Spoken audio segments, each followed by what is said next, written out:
we are back. And by that, I mean I am back. Everyone else was still here. Hey! All right, let's do Space Quest 2. And I'm going to change the little... Probably going to be the last one I'll be around for, and musically inspired might know why. Is it also your kid's 13th birthday? No, I have errands I have to take care of that have to be done today. So Who's Aaron? I don't know what you're talking about, actually. Space Quest 2, musically inspired. Why would I want to hang around for this game? That is a... Perhaps in the off chance that a certain someone who recently got a certain organ replacement might show up for the game that he worked on. Steve shows up, I want to be here. Oh. I don't think he will, but on the off chance he does, I'm going to be here for it. Right. You're not playing the remake, though, right? You're playing the 2GS No, he's version. not playing the remake. I'm playing the 2GS version. And I am going to start in just a tick. Exit config, reboot machine. Here we go. And... Are we skipping the boxes and manual overview? Oh, shit, I forgot. Well, just enjoy the... Everybody now. Dun, dun, dun, dun. It'd be hilarious how delayed that would be. That is genuinely terrifying.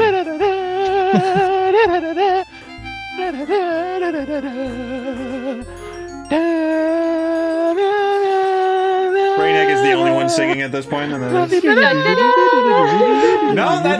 didn't mean everyone else chime in. Sorry, we're ruining this. All right, I'll stop now. What always fucked me up about these opening credits is that they're sort of, they're never centered. Nothing is ever centered. No. Well, you know how Space Quest goes. It's always been a little bit off-center. Yeah. She will recall in her last chapter, you just followed the Saren's fiendish plot to rule the galaxy by using the Star Generator as their weapon of destruction. You became a hero by blowing up a lot of people and killing them. And also returning the Star Generator into safe hands. Life was beautiful, but heroes come and go and people soon forget. Your celebrated herodom slowly fades, leaving you once again a janitor. The promotion to head janitor was no consolation, especially since you are the only member of the janitorial staff, nor was the transfer to Orbital Station 4. Sweating like a pork beast in a pressure suit while relocating space debris in zero gravity just wasn't your idea of a good time. Everyone, 3, 2, 1, life sucks. Again. There you go. All right, yeah, I will... That pretty much sums up Space Quest, doesn't it? It does, doesn't it? Again. I love that. Eon Star says must leave, but we'll be watching and following. Thank you for being here. Chris says this version of the theme tune is a bit better than the first one. It's strange. This one is slower than the first one, but yeah, but in it's every more, version. Yeah. But it's more what's it called? It's got more background sound effect. Yeah, it's got more coming in. It's got that was cool. It's a little bit more developed in the sense that, like, in the first Space Quest, you could you'll type look, and the narrator's like, you're gonna have to be more specific, and then you can say look around, and then it'd be like, oh, you're in Ulan's Flats, or oh, people have been murdered here, or whatever the hell it says. But in future games, all you had to do was type look, and it was good enough to say, oh, this is where you are. All right. I just realized something. Is Orbital Station 4 a reference to, like, OS4, the operating system? Or no, that's OS2, isn't it? That's OS2, and it wasn't out at this time. A missed opportunity then. Oh.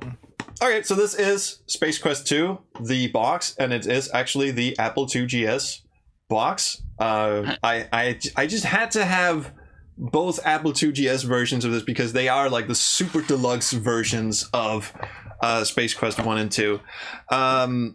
This Very one, shiny. Yeah, it's shiny, yes. This one had the manual in it, the Space Piston manual, but it only had disc 1 of the original discs, which I guess is good enough because he also did helpfully include a pirated copy of the game on 2 separate floppy disks. So let's start. See, we already had the introduction there, but one thing we could do is have a little bit of a look at the comic book, which Goody. is yes, indeed, it is such a goodie. I will go over to the desky tuppy. Here we It's are. not a pirate copy. It's a backup copy. It's perfectly legal, right? Now, what I really love about the comic book here, and also the actual physical thing in here, is not only did they have an actual comic book. You know what's strange about this one is, I wasn't used to this. This one actually has the manual inside. Oh, you can't see what I'm doing. This one actually has the text manual inside, and then the comic book is just sort of sandwiched in between. And I think the other Space Piston, the other versions I have of this comic book, the manual is separate. So that's a little weird. Yeah, I was looking on SpaceQuest.net. Our scanned version has the first few pages of the comic, then it's the manual, then the last few pages are the comic again. Well, the manual's sandwiched in between the comic. Oh, that's weird. I suppose that's a little bit like how they used to do comic books. You get your comic, and heck, they still do it, and then you get your advertisement, sometimes even for more comics, and then the rest of the comic. Oh, Yeah. I see now. The scan actually does the same thing. Oh, okay. So it's just been a long time. Okay, my favorite story about the comic book is that I once saw Space Quest 2 in a bookstore back in this would be the early 90s or something, and I couldn't afford the actual game. I think it was the KIXX re-release or something, but there was no shrink wrap on the box, so I made off with the Space Piston, and I am not proud of it, but I did have and then it disappeared from my hands for a long time. So karma and all that, and now I finally have it again, and I didn't steal it from anyone. So okay, so let's have a look at the adventures of Ruff, because what we got in the intro we just saw was the Cliff's Note.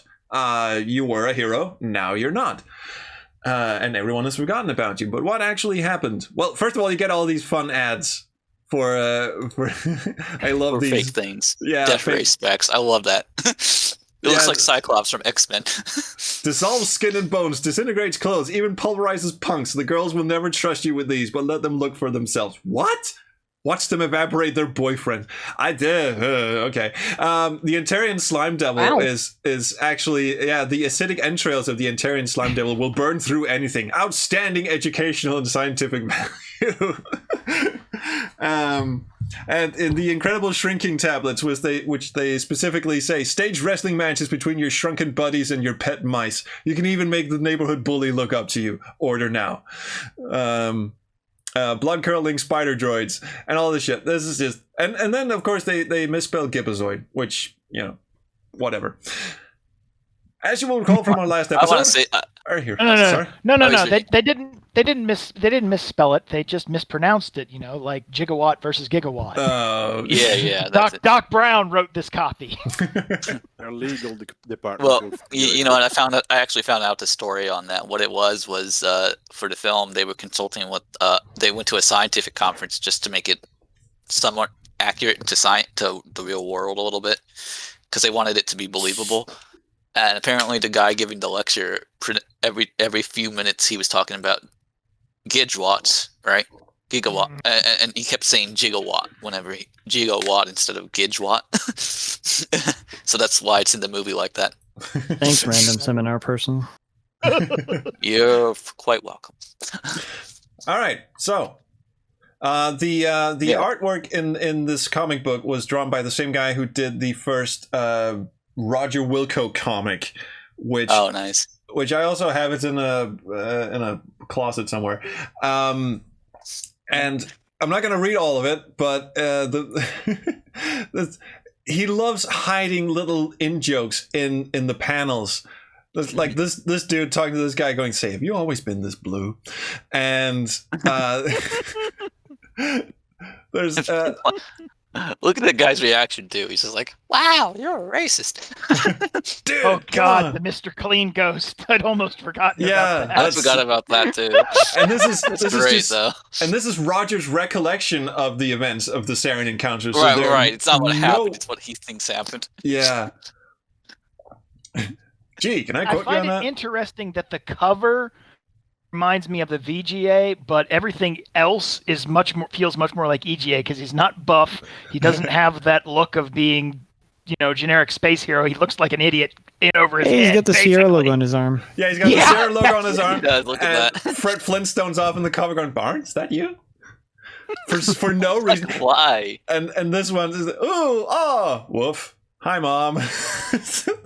Why? I like that. I like that helmet too. He looks like Flash Gordon. Yeah. A little bit, yeah. As Spock is sitting in the alien cantina. Check out the action instruction. Nice biped material. Nice It says biped GEM on material. his shoulder. What does that mean, I wonder? Where? On Oh, Spock's GEM. shoulder. Spock's shoulder. Oh, yeah. Oh, you can't see GE.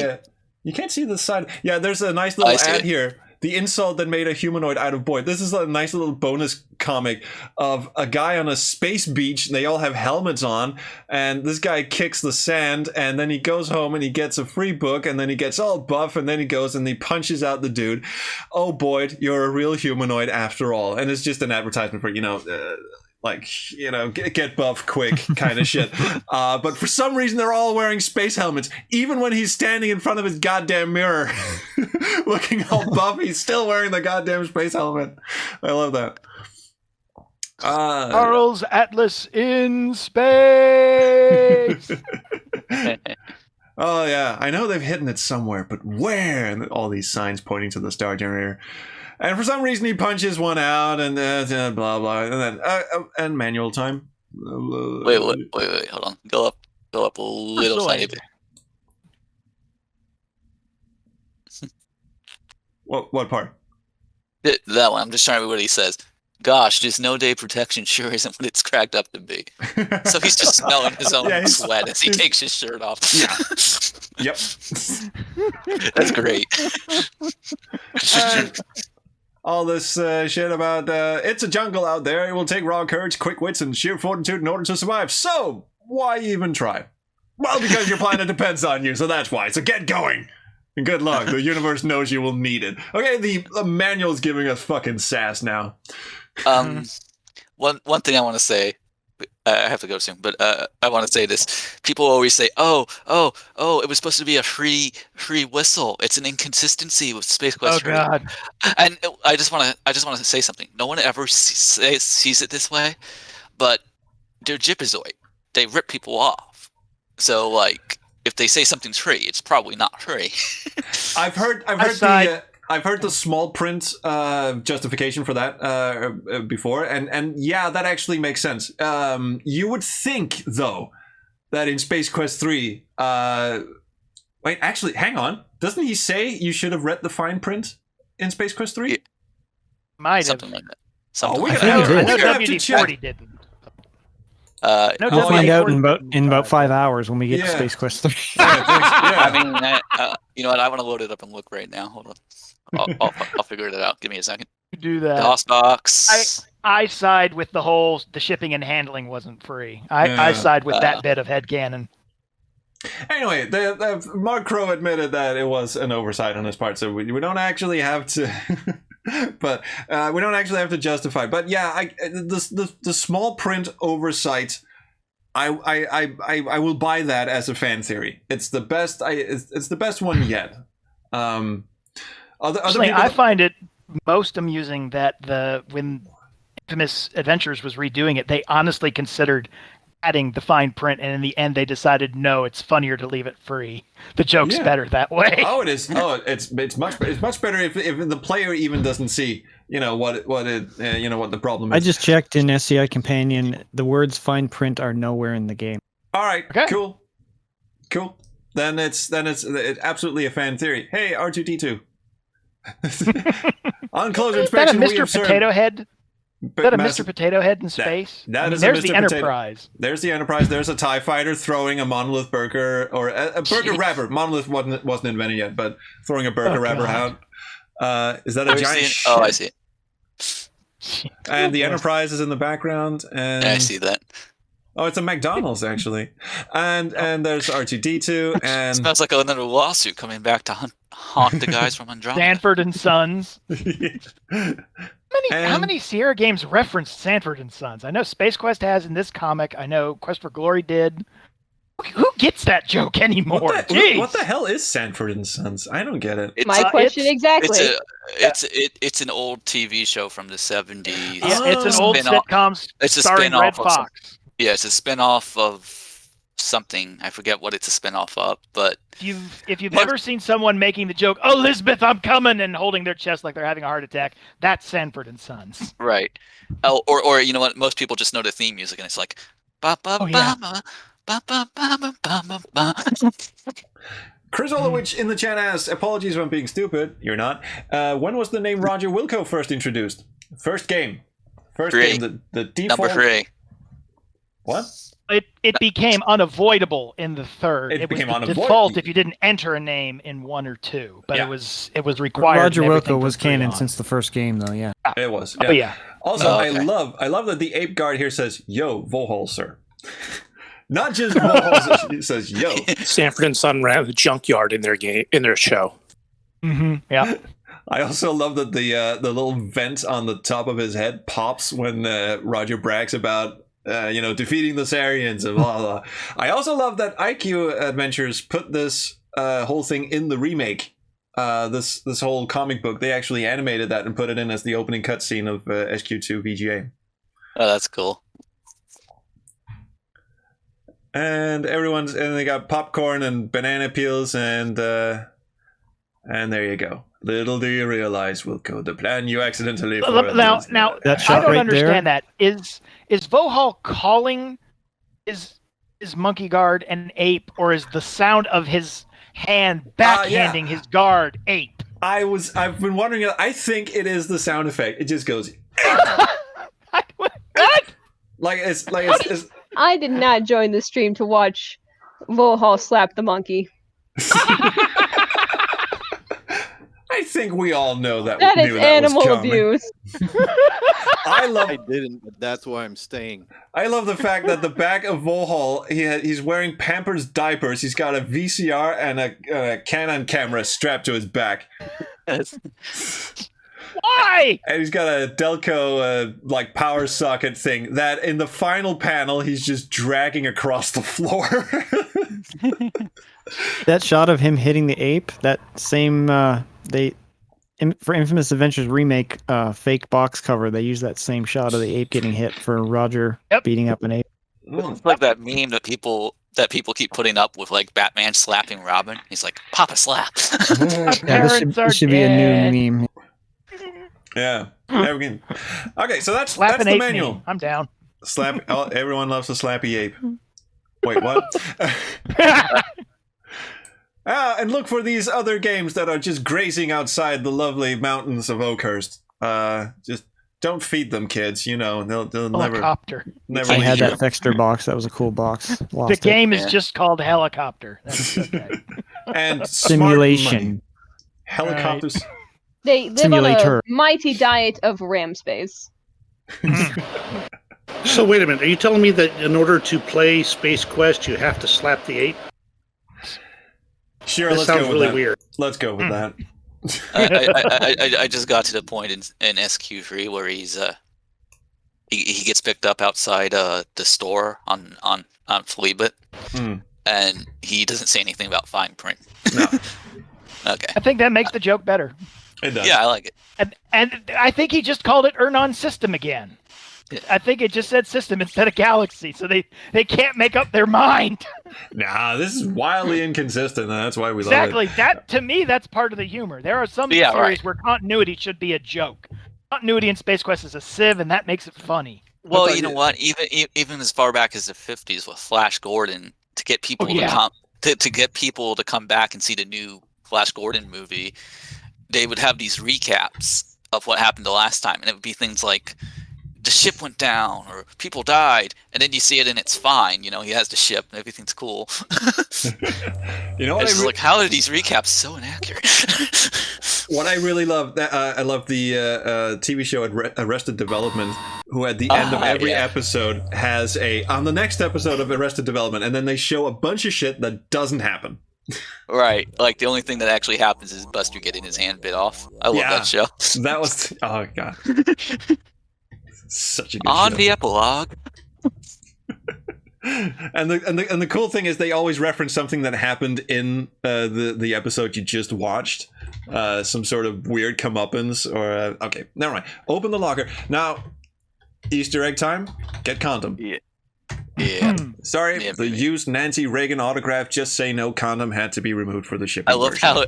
how it says it specifies that it has been used. like what the hell? Remember, why winners would we- don't do stuff. I would like to Winners point out don't though, do it doesn't condoms. specify who used it. Right? It Like doesn't why would he have specify that?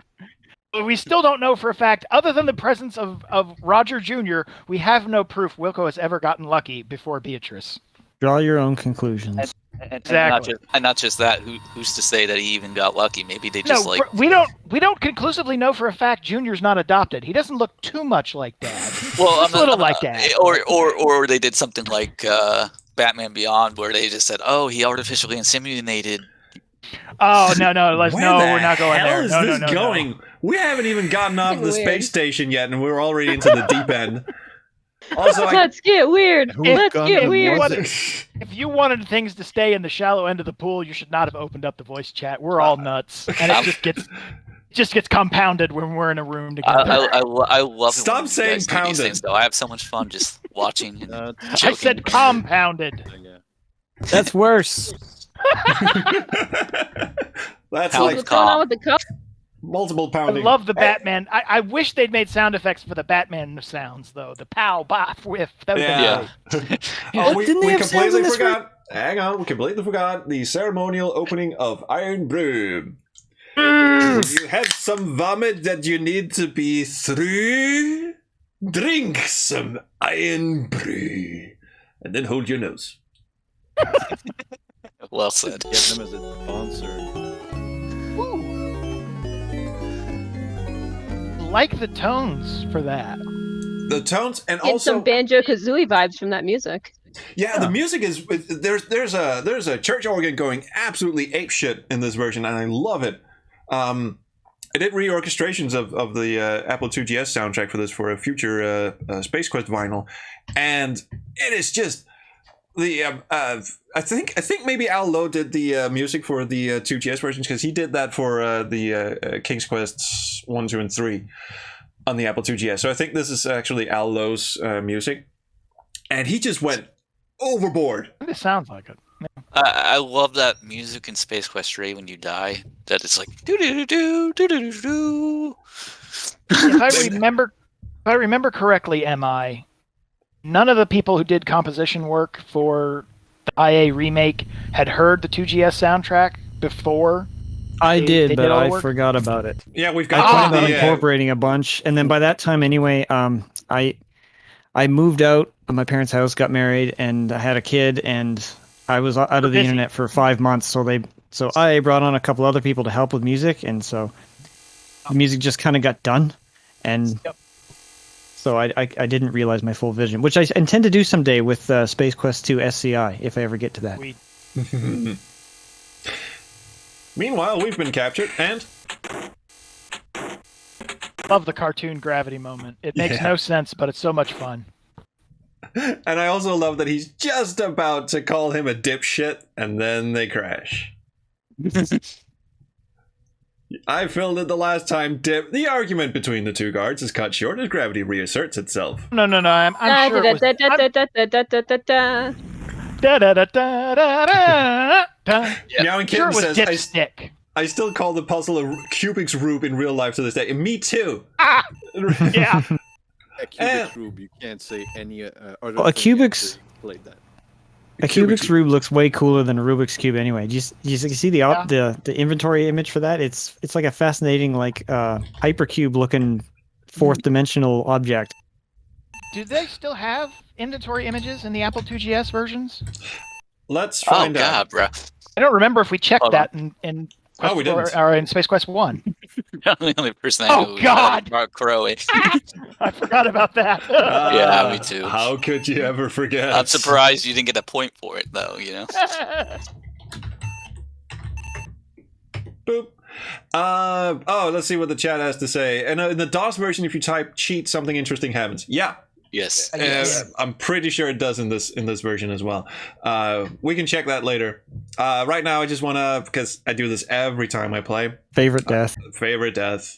Oh boy, here it comes. Just look how happy they are when they do this. Yeah. Look at this. Yeah, I love it. It's Look like it's how like the happy kiting tree from Charlie Brown. Yeah. It would eat his kite, and then it would just smile at him. Kid's whole day's ruined. He lost his toy, and the tree's just smiling at him.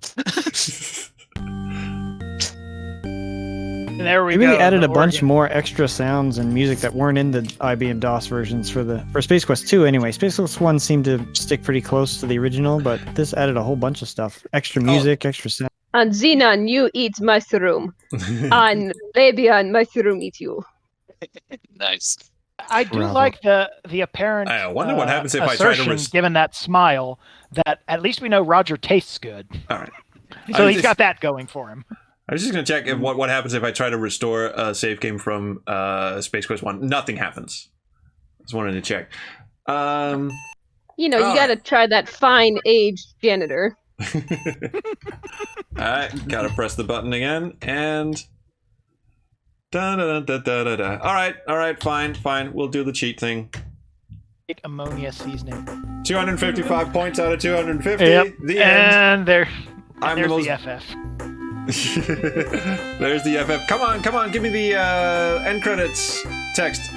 Where's the text that says, yeah, there you go. I'm the most bitchin' adventure game player in the world. No, make that the entire universe. While all those other silly saps struggle and toil through puzzle after puzzle, you have found a way to cheat yourself to the end. Is America great or what?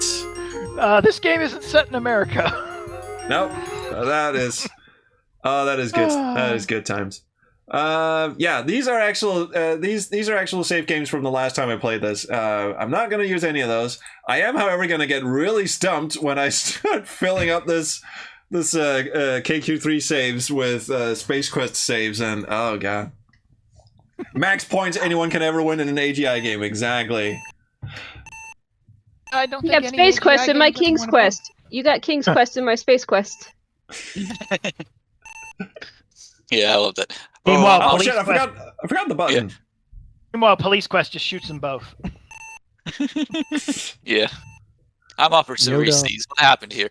He got chocolate in my peanut butter. Oh, that's pretty good.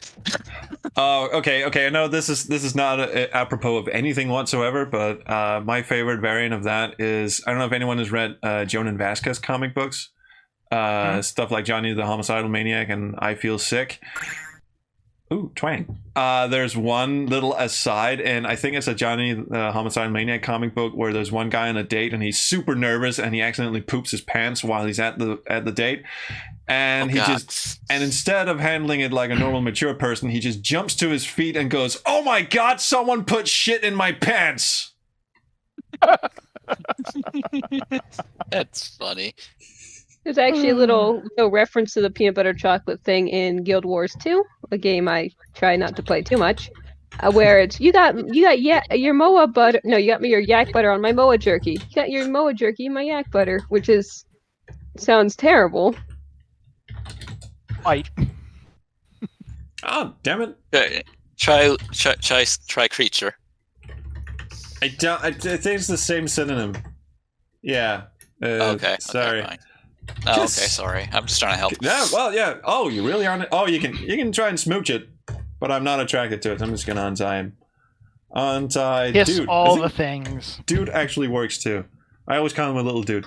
So these guys are called Pinkins, but not really, because that's not canon. Oh, hang on. Yeah, they have their own theme music. Ooh.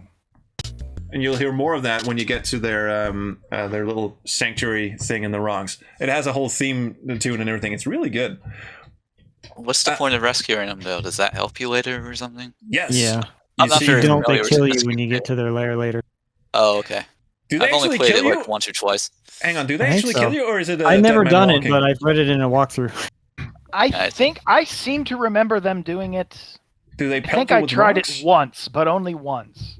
Or maybe Yeah. he doesn't show you how to survive the swamp. Like, Well, does the one rubbing berries on itself still appear if you don't rescue him? No, No, he doesn't. He's That's the the one guy. who does the berries. You can still figure that out, though. Yeah. It's No, not it's the a translator. whole- If you don't have the translator on, the pink uns will kill you in their lair. So Yeah, I it's know probably that. just showing you what to do. Oh, I see. I don't A lot of remember- mileage yeah. out of that translator. Yeah, right.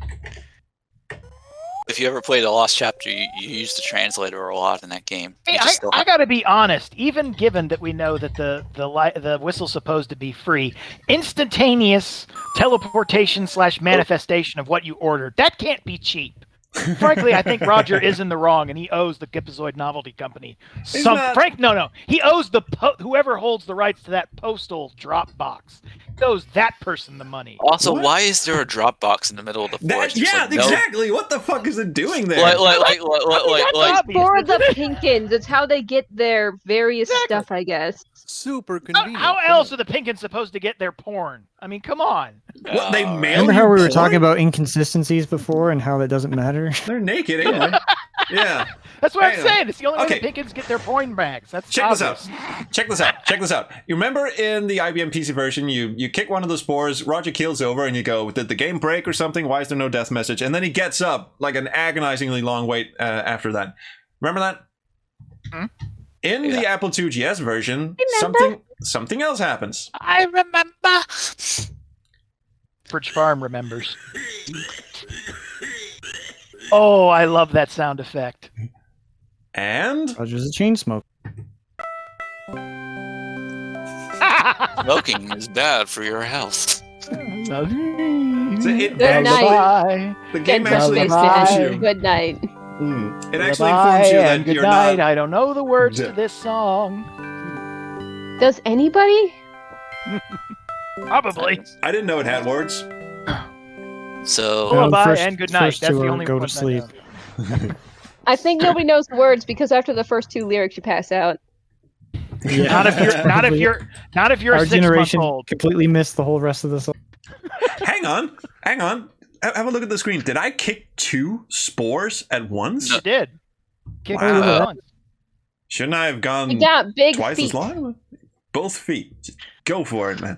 and All how right, about- friends, I have to take off now. Right. If you're still on later on, I'll be around, but I probably enjoy will the be. rest of the games. I'll See be you later, here, guys. Stain.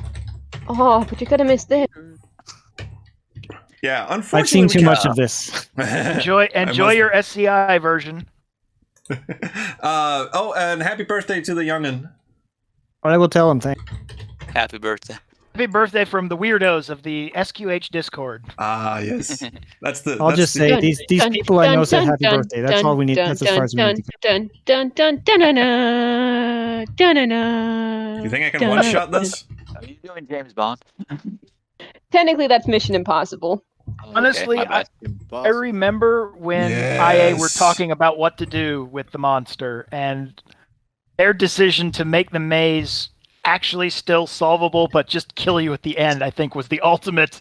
Oh, Yeah, that is that's very Space Quest. That is very Space Quest. I really thoroughly enjoyed that.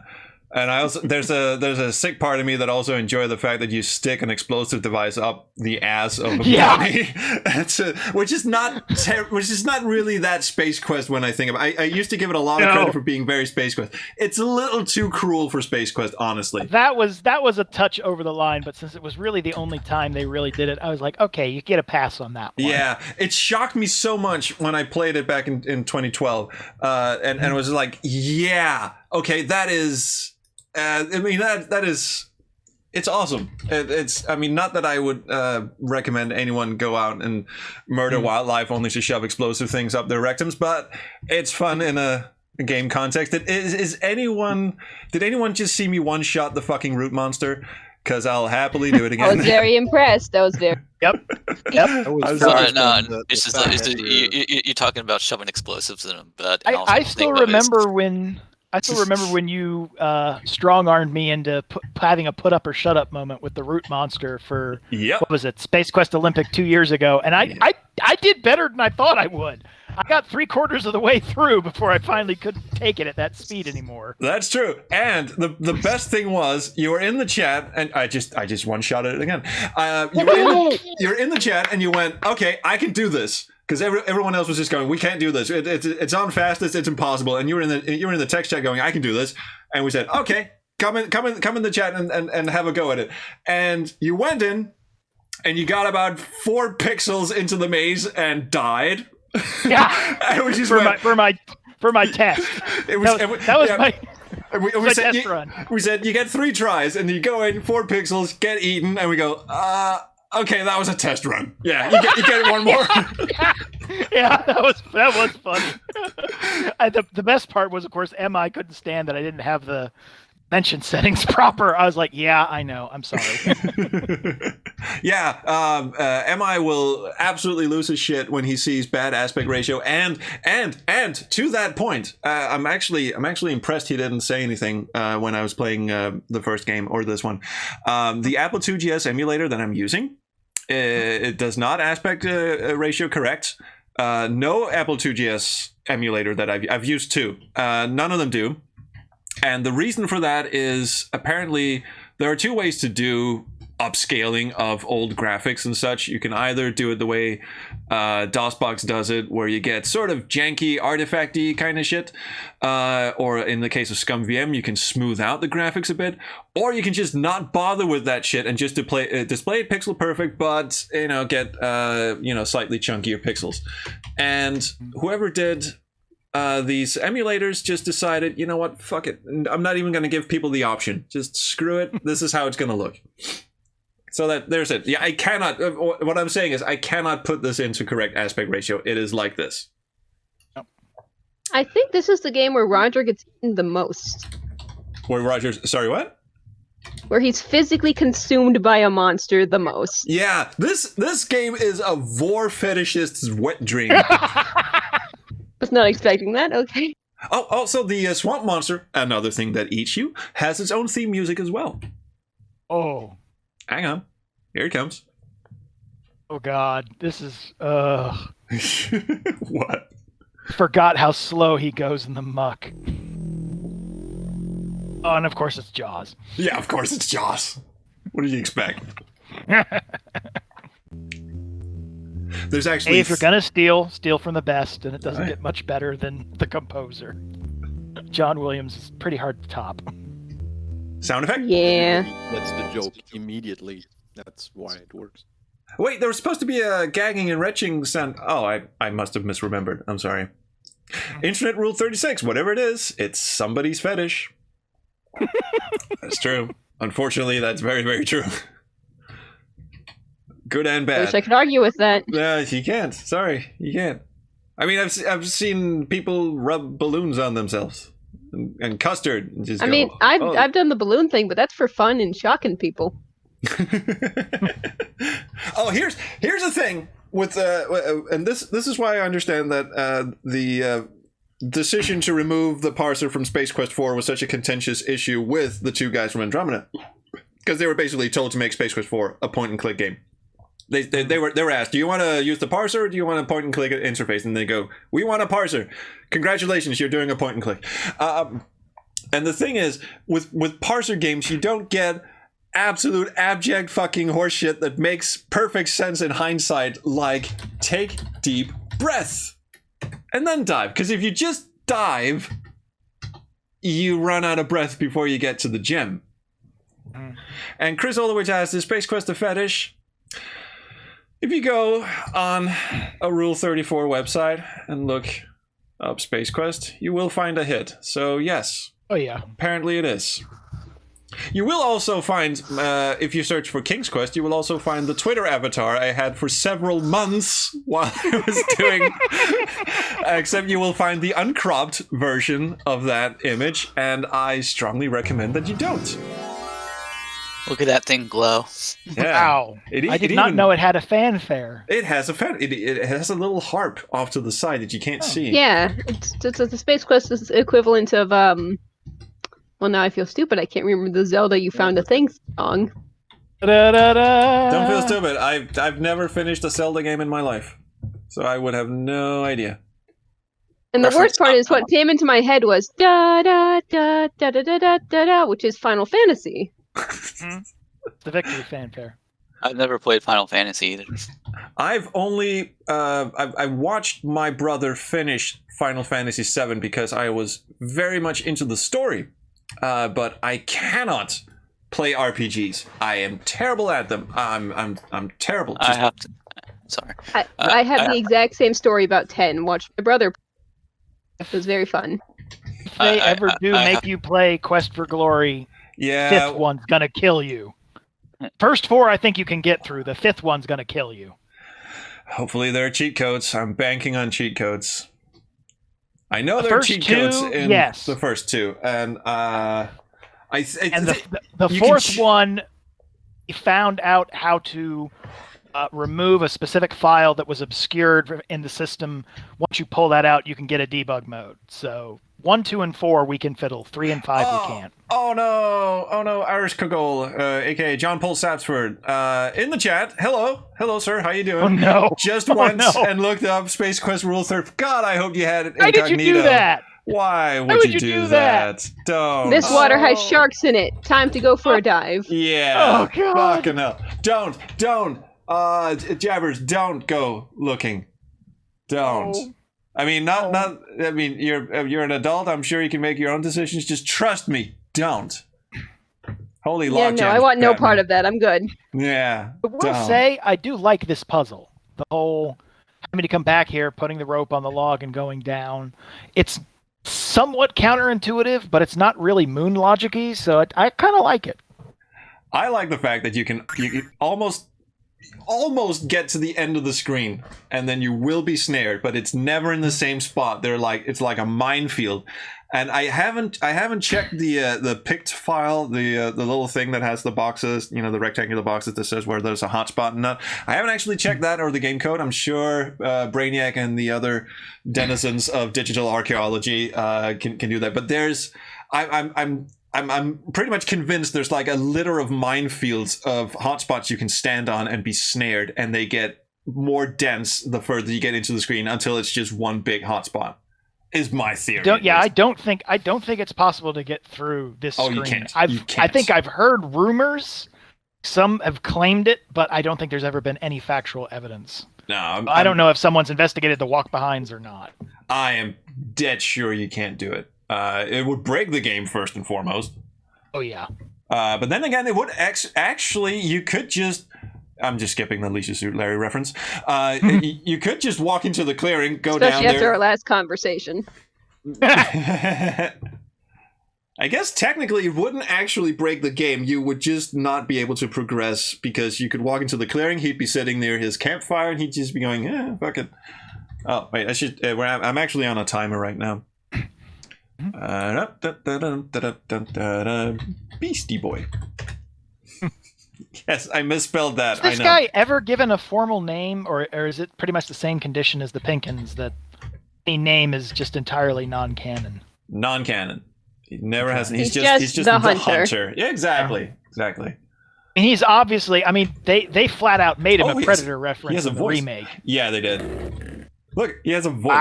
Wow. Never noticed that. You could test it by definitely doesn't room sound like a Predator that way. Hey, Meowing Kitten actually has a point. You could test it by debug room teleporting behind that room. I just have to figure out what the room number is, and the room numbers in these games never make any goddamn sense to me. Meowing Kitten said, "Don't go down the FF rabbit hole with me." No, yeah, and anyone who knows her on her streams, I have occasionally been on her streams co-commentating as a voice, and she refers to me as her personal Final Fantasy bitch. So yeah, don't do that. Don't do that. I've seen things. No, don't. See, also this puzzle, I kind of referenced this in my Adventure Jam, and subconsciously I might add, and this is not a conscious reference, but you search the body, you find a key. You have to get key. You have to unlock cage. Then you have to open cage. And then you can get. It's like, that's really fucking pedantic of you. And in the Adventure Jam game I did, you do the keyhole, poking the key through the keyhole puzzle, and then you retrieve the key, then you unlock the door, then you open the door, then you can finally go through. And I think I was subconsciously channeling the cage puzzle, which is just good God. I thought, yeah. I'm going to give you this just once Space Quest historian. I don't know how good a job I'll do because she did far better, but Wilhelm!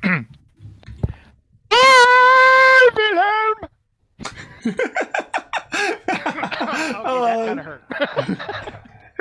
Wilhelm! It did. Wilhelm! Let's watch Sex in the City together. Did anyone? I'm good now. I'm very sorry about that. Oh, if anyone has any idea or has no idea what the hell it is we're doing right now, if anyone has played the Adventure Jam game we did this year, it's called All Demons Must Go to Hell. It is an intentionally shitty adventure game that has all the bullshit in it that the King's Quest series subjected me to, including a random number generator monster that stalks you through a maze. But one thing we put in that only 2 streamers so far have actually done or have tried, and everyone else just runs from it, which is what you're supposed to do. But if you talk to the monster, it has this voice, and then it assumes that you're best friends because you talk to it. And one thing I didn't mention yet, which I'm going to mention, if you play the game and you talk to Gary, the roaming monster, the RNG for him showing up becomes far worse.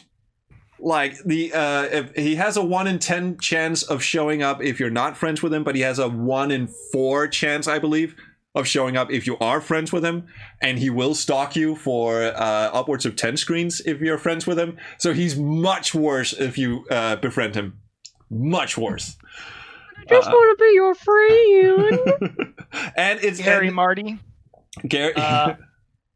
There is that much Quest for Glory Rule 34 because that game, particularly the second one in the series, is often referred to as people's discovery that they're furries. That would be why. Yeah, that'll do it.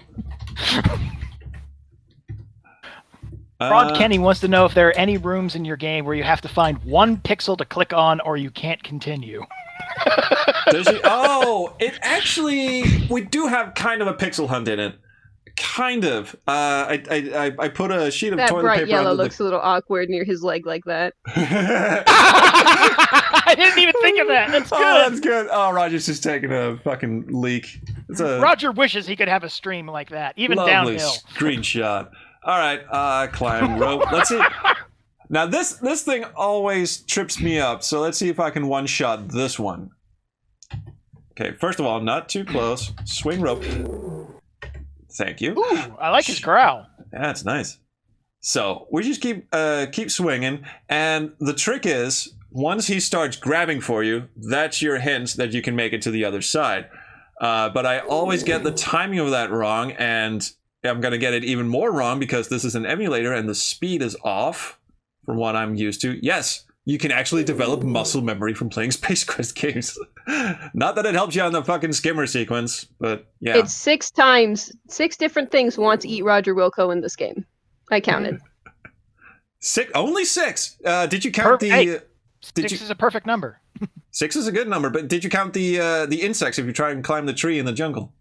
Well, 7. There are 7 things that want to eat Roger Wilco in this game. Oh, I just made it. There was a mercy pixel. The rope had actually started going back. Oh, another thing I loved about the IQ Adventures remake is that once he makes it to the other side, he moons the ape creature. Yeah. Again, not very classy, not very Space Questy. But that one was a bit much too, but it was cheeky enough. It was cheeky. Can't believe I just said that. Oh Cheeky. God. It was cheeky. Oh God, I can't believe I apologize to everyone for that. Oh. As soon as I said it, I stopped and was like, oh, I did not just do that, did I? Then again, one could argue that if you walk into this cave without the gem, you get assaulted by a vicious cave beaver, which could be an unflattering reference to some sort of anatomy. I don't know. If this were an SCI game, if this were later than King's Quest 4, I would say the cave beaver would be a snark at the troll in what the hell Quest was that? 4. Did anyone hear that? It's the cave beaver. Yeah, I heard that. The cave beaver just went...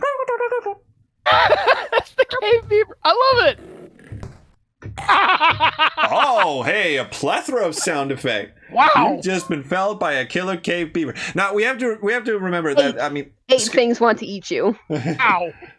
Eight things once eat. Yeah, Scott Murphy was not above sexual innuendo and shit. I mean, for God's sake, Beatrice's last name is Wankmeister. So I mean, it's not above. I mean, cave beaver. I'm gonna get off this train of thought because it's not going anywhere we need to go.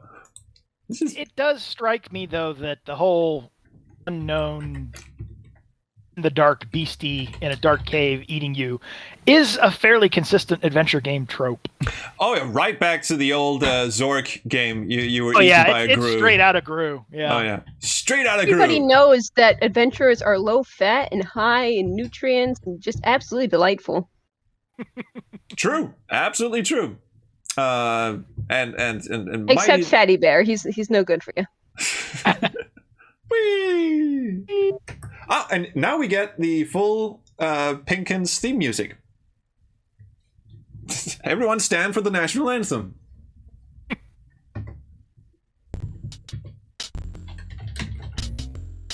Did I turn on the translator is on, isn't it? Oh, thank fucking Christ. I think you're okay if you don't turn it on for them. If you don't turn it on for the chief, you're dead. Wow. This is a nice bit of theme music. I can see why MI wants to redo this. Yeah. This is nice. It has a little bit of a Nintendo 8-bit flavor to it. It would be sort of at home in, I don't know, it kind of gives me Mega Man vibes, to be perfectly honest. Anami Matsume, I could see that. Yeah. You look to be from out of town. No shit. And here we go, the fucking cave maze. The unseen Mega Man robot master. Janitor Man. Yeah, Janitor Man. Was that the growl of? They just reused the growl sound effect when they moved the fucking stone. Kind of, but it actually kind of worked. Yeah, it did. It sounded like totally it did. Yeah. Can I die? Can I die if I just get to? I can't remember if I can. Maybe not if you get too close from the ladder side, but you might be able to if you come from the opposite side. Oh, he climbs down the ladder. Yeah, you grab the ladder. If you came from the other direction, it might kill you. Let's find out.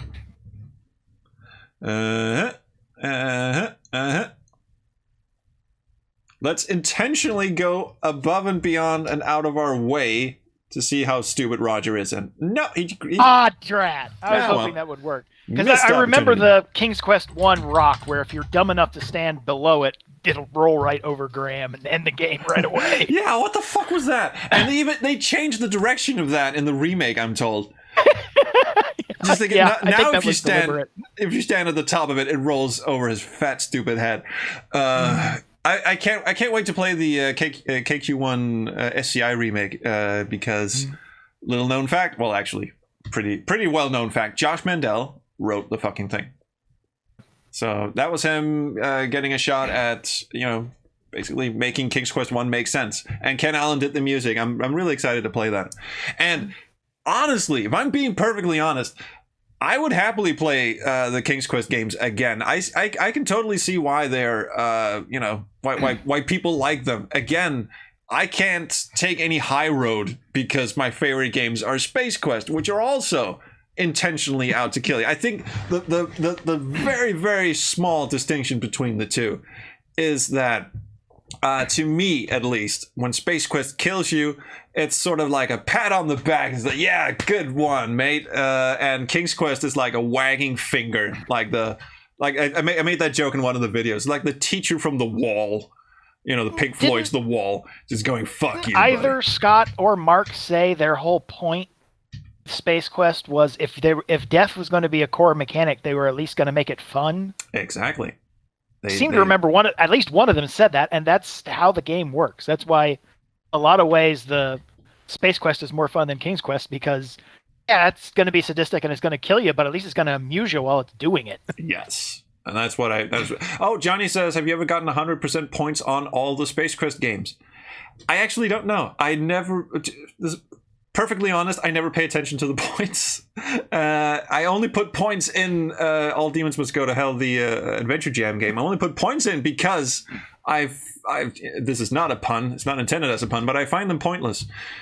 Where am I going? I can Everything's never... made up and the points don't matter. Hey! Oh, my wife and I love that show.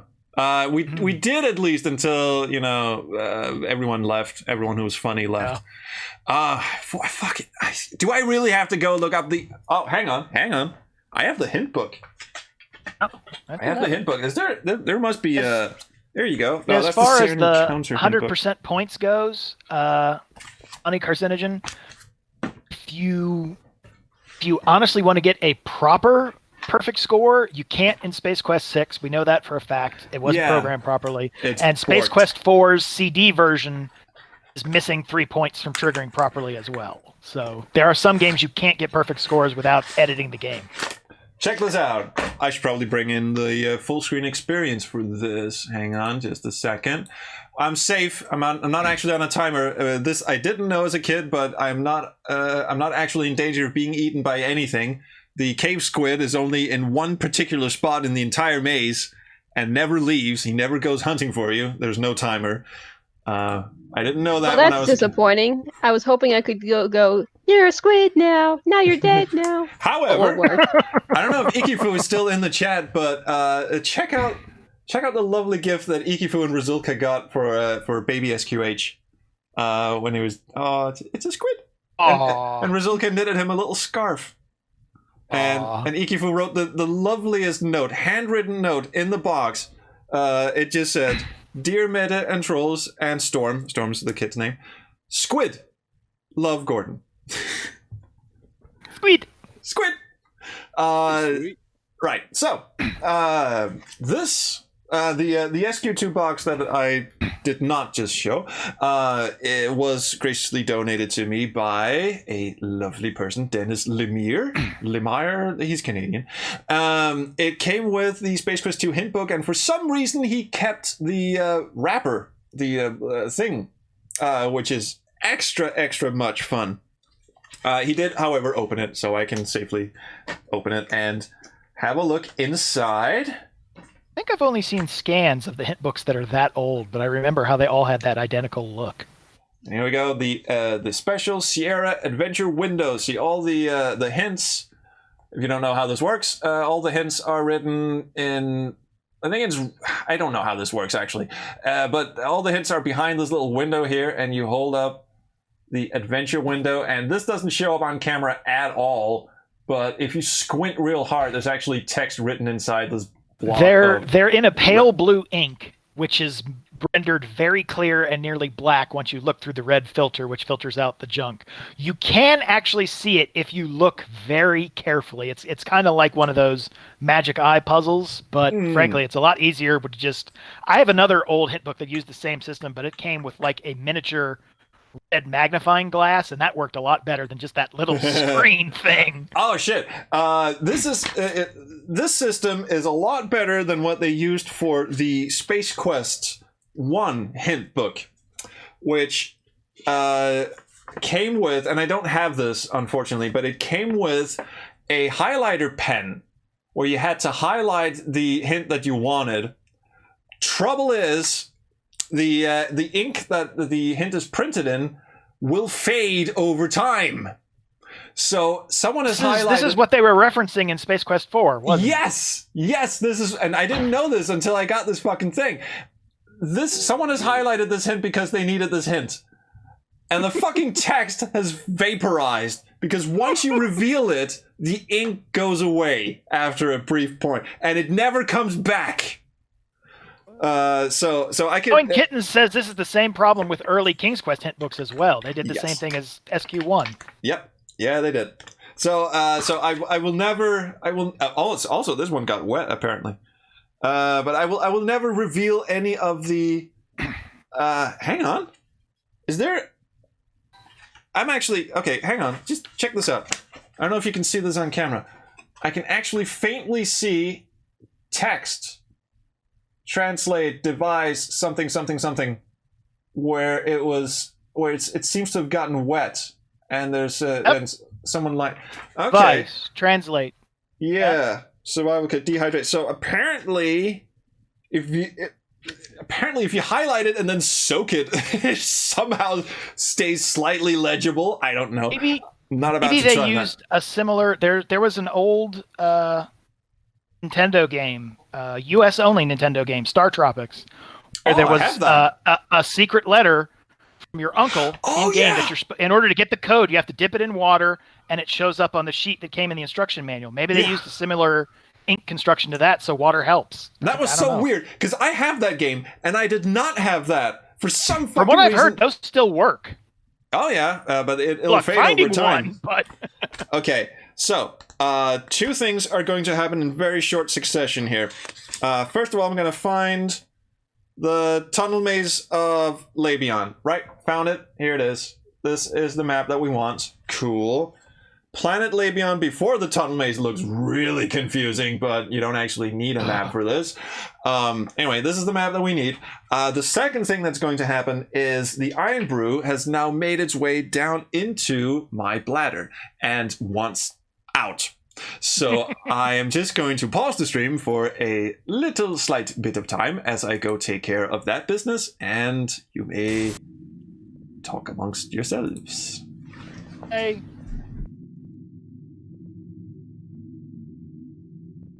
MI isn't here. I'll just go ahead and shill this a little bit for anybody who doesn't know. Back in the day of so-called golden age of fan adventures, there were a couple of fan groups that remade a lot of Sierra games. You might know of the Anonymous game developers, and they remade King's Quest 1, 2, and 3. But there was also Infamous Adventures, who remade their own version of King's Quest 3, but they also remade Space Quest 2, and that's probably what they're best known for. Stephen Alexander was one of the main guys in charge. He's around the Space Quest Historian Discord. He just got a new kidney, and we're all very happy for him. And so yeah, if he drops in, everyone say hi, Steve. I don't think he will, but just in case he does, everyone say hi, Steve. And if you get a chance, go check out Infamous Quests, which is their for-profit version, and Infamous Adventures. If you look that up, that'll be where you can find their version of King's Quest 3 and Space Quest 2. Which has some of the stuff we've mentioned as being in the remake. So if you like the original version, give that one a shot. It may be point and click, but it is mostly still very Space Quest in style, even if it loses a fair bit by being parser. Or less, rather. Is 2 anyone's favorite Space Quest? Anybody still in the voice chat? I'm still here. It's my second favorite. Second favorite. What is your favorite? My favorite. Okay, 3 makes sense. That would have to be 4. Okay, 4 also makes sense. The one thing I've told trolls, and he feels it explains a lot. My first was actually 5. I have a very distinct memory of the first 4 adventure games I ever played. I don't remember the order, but the first 4 I ever played were King's Quest V, Secret of Monkey Island, Indiana Jones and the Last Crusade, and The Legend of Corandia. Those were the first 4 on the family 286 back when I was a kid. Space Quest was a Christmas present, and I think it was the first Sierra game I got as a Christmas present. So I enjoyed it. I've killed your brain, of course. I enjoyed it, but I will not call it my favorite.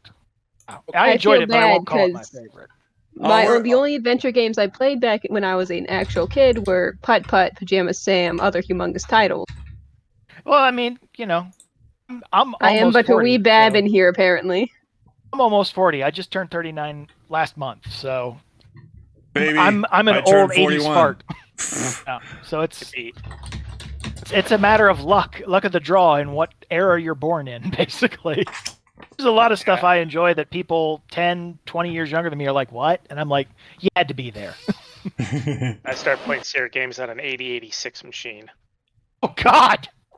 Yeah, so did I. Even I wasn't that far back. 286 for me. Hang on, is it really this simple? The map here... Holy shit. Okay, that was an interesting sound. Yeah, why did the cave squid laugh at me? That was weird. And they should have used that for Vohaul. That would have been really nice. Oh, anyway, the map. I don't know. This is not the preferred way to look at it, but the map is just really go to the right, go down, go left, go down, go right. Is it that simple? Usually. Yeah, it is. Oh, for fuck's sake! Yeah, I actually one mapped thing- it out myself on a piece of paper. It was pretty simple. God damn it! I don't know if that's something to give it credit or something to detract from it, because it's more complex than it needs to be. You can make the same argument for the turbo lift maze in 5. It's way more complicated than it needs to be. So once you figure out the route, it's very quick. But before that, you're just wandering around like a chicken with your head cut off. I still chicken that maze. It is. Oh, I fucking hate it. Okay, so I guess we're gonna go. Oh, Big Harry Marty asks in the chat, have they replaced the Iron Brew recipe with the new stuff? I know there's a lot of contention, and I know that you're Scottish, so yeah, it's the new recipe. The old one is not coming back. If you go to the Iron Brew Twitter feed, every time they post something, regardless of what it is, they could be posting the cure for cancer. They still get an army of angry Scots demanding the old recipe back. Like, really, really angry.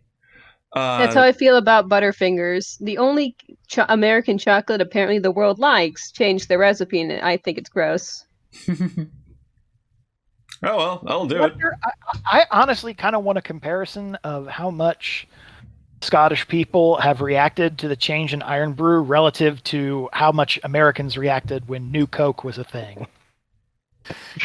I'm curious We if got it's old anywhere... Coke back, so Yeah, that's what I'm curious about, is how much more do they have to yell before Iron Brew does Iron Brew Classic? They actually came out with a limited edition Iron Brew Classic, and it still wasn't enough to placate the Scots. The Scots still hated it because there still was artificial sweeteners in it. Apparently, they changed the recipe because of the EU sugar tax. Not even, perhaps not even the EU, but just a sugar tax. And the Scots just lost their minds. It's the same reason. It's the same reason everything's HFCS over here, is that it's just cheaper to use corn subsidies rather than anything sugar based.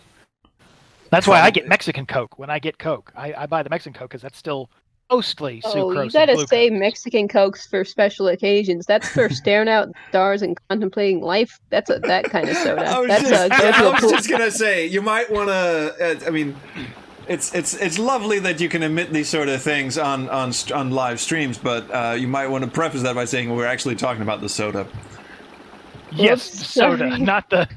Yeah, that's the soda, not the not soda. Yeah. Oh, hang on. Here's You the don't thing. really contemplate life on the not soda. You do things, but not contemplate life. Here's the thing that I don't think many people have tried. I think, this is better than a shower massage. Yeah, I remember that. That's Watch. funny. That's so good. And that's a good line, because kid can see that line and not get the point that an adult does. You can get away with that without having to rate it M. That's a good question. What would are the Space Quest Collection games rated on things like GOG? Yes, Do they have an official they're- ESRB? They're rated teen, for reasons I'm not entirely clear on. I suppose gore, violence and gore more than anything. Possibly language, Wankmeister, for example. Yeah, but that doesn't really. I don't know. I guess maybe like. I blame the jockstrap jokes. Meister wouldn't give Yeah, a jockstrap joke. rating. Yeah, the jockstrap is beating weird. the ape guard. Yeah, beating the ape guard. Yeah, but that's optional. Yeah, true. The UK does stupid things, says Pixie. Oh, she does have a point There we there. go. Nice descent music. That was nice. That. And a nice looping. This screen, by the way, is one of the most gorgeous AGI screens of all time. Fight me. Oh yeah, I agree.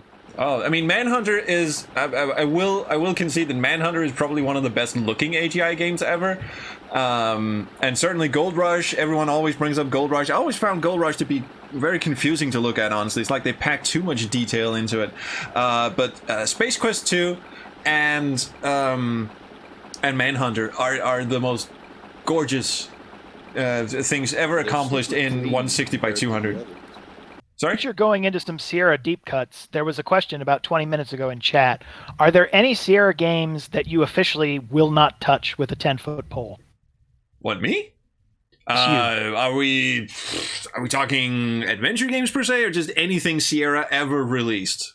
I think the question was Sierra in general. I don't know if it said adventure specifically. Let me see if I can find it. Don't think. Yeah, I think it may have scrolled past at this point. Wow, we may not be able to get to it. The Levion Terror Beast sounds like a fucking dentist drill in this version. Yeah, that's probably the first sound effect I've heard that I haven't been impressed with. All right, so it won't touch you when you're in the water. For some reason, it can't swim. But you also can't throw the Rubik's Cube, or Cubik's Rube, while you're in the water. And I think he just got stuck. Yeah, he's stuck. Oh, okay, he broke free. Thank God. Pathfinding in AGI is such a fucking crapshoot. Okay, throw cube.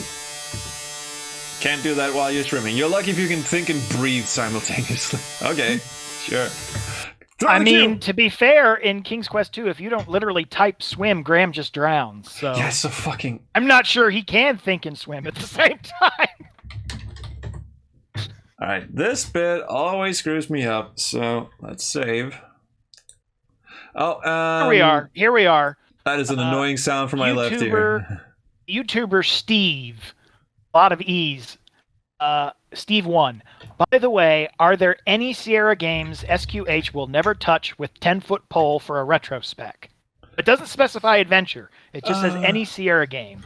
Yeah, you know what? One springs to mind, but I'm actually going to put myself through it precisely because I would, under normal circumstances, never touch it with a 10-foot pole. And that would be Police Quest 4 Open Season. Oh, God. Which is just the most ass-backwards, racist piece of shit game of all time. I'm going to admit to something to you, trolls. Yeah? That's the only one I've played. Hey, I've...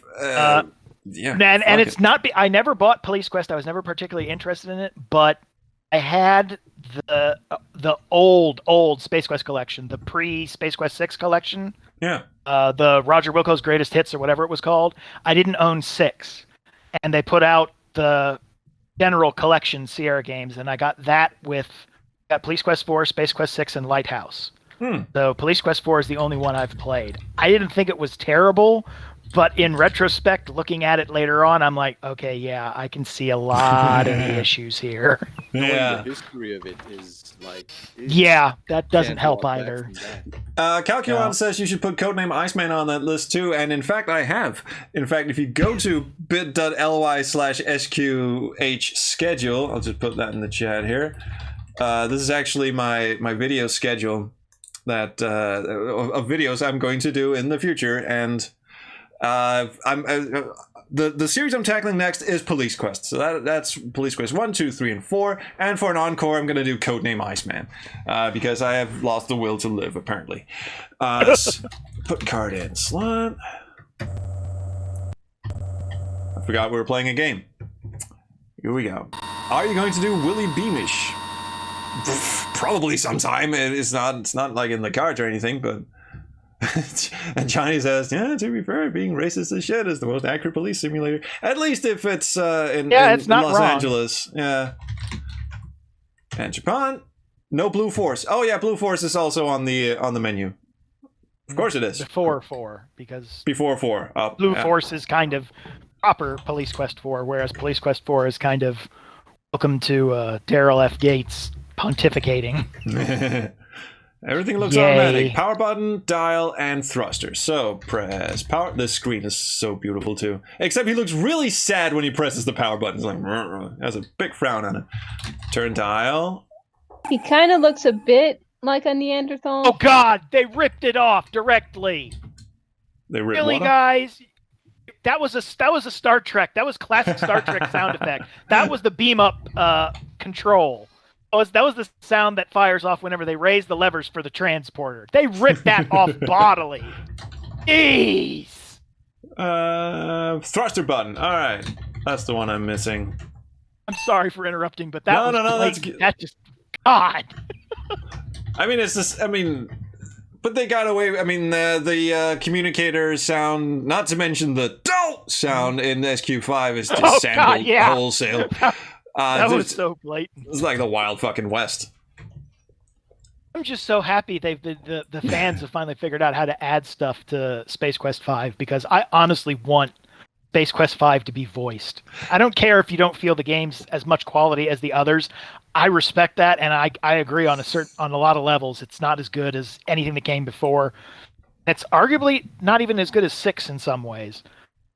But it deserved to be voiced, especially with four in front and 6 behind. Dude. I'm just sorry we can't get proper narrator. I hope we can find someone who can do a decent Gary Owens, impression, at least symbolic representation.